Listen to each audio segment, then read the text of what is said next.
And hundreds of followers of Bishop Daniel Obinim on Wednesday besieged the Nima police station demanding the release of the self-acclaimed man of God who was being held for fraud and domestic violence offenses.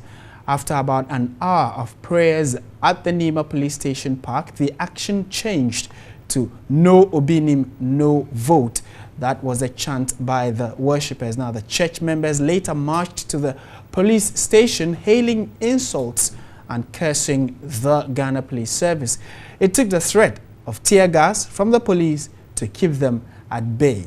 Now, the crowd went agog when the investigators came for Bishop Obinim, brought Bishop Obinim to the police headquarters for further questioning. The agitated followers chased the police to the headquarters, blocking the road. They refused to pay heed to persuasions from the police to comport themselves. This prompted the police to whisk the embattled Obinim to an undisclosed location.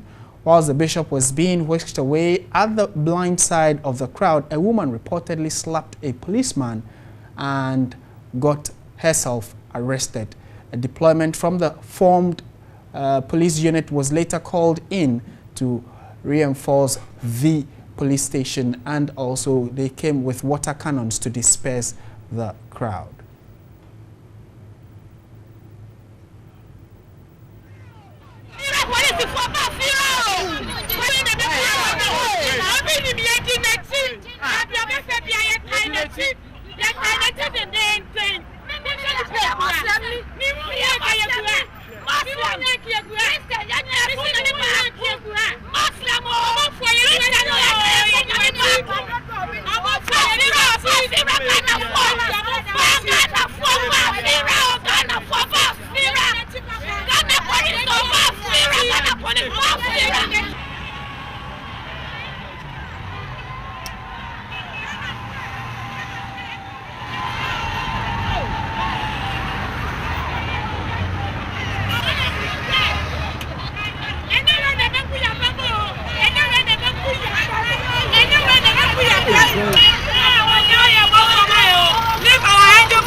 You're not the killer. You're not killing human being. Why did they do that?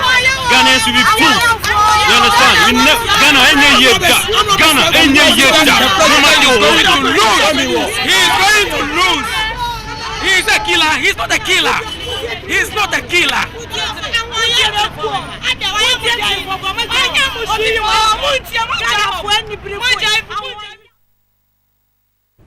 All right, so those were scenes from the police headquarters and then also areas around that place when Bishop Obinim was brought there for further questioning by the Ghana Police Service. And the story actually started yesterday, where concerns have been raised regarding the way a person or an individual who voluntarily turns himself to the police station would be handcuffed, because that is what we are told happened. When he went there to the police station, he was handcuffed. And I want to pick the thoughts of a legal practitioner on this particular issue as to what should happen if someone voluntarily walks to the police station. What does the police have the right to then handcuff the person? Godwin Eduji Tamaklo is a legal practitioner. He's joined us on the line for some clarity on this issue. Good afternoon, sir. Thank you very much for your time. Good afternoon. Good afternoon. Good afternoon to you, your able producers, and then your viewers. Right. Thank you very much for joining us. To start with, you have personally raised concerns or issues about how Bishop Obinim was treated when he walked to the police station voluntarily. We saw pictures of him being handcuffed. What really is the concern with that? Has the police overstepped its boundaries? You know, as you're aware, the 1992 Constitution is the law that governs how persons are arrested or to be treated, the criminal offenses, and then the procedure code. It's important that when a person is arrested, we do not take any conduct just to humiliate the person or to lower the dignity of that person. The question to ask is, a person who has voluntarily approach the police after an invitation, should that person be treated as though a person who is at risk, who will run away anytime? And it's obviously not tidy thing to do to any Ghanaian.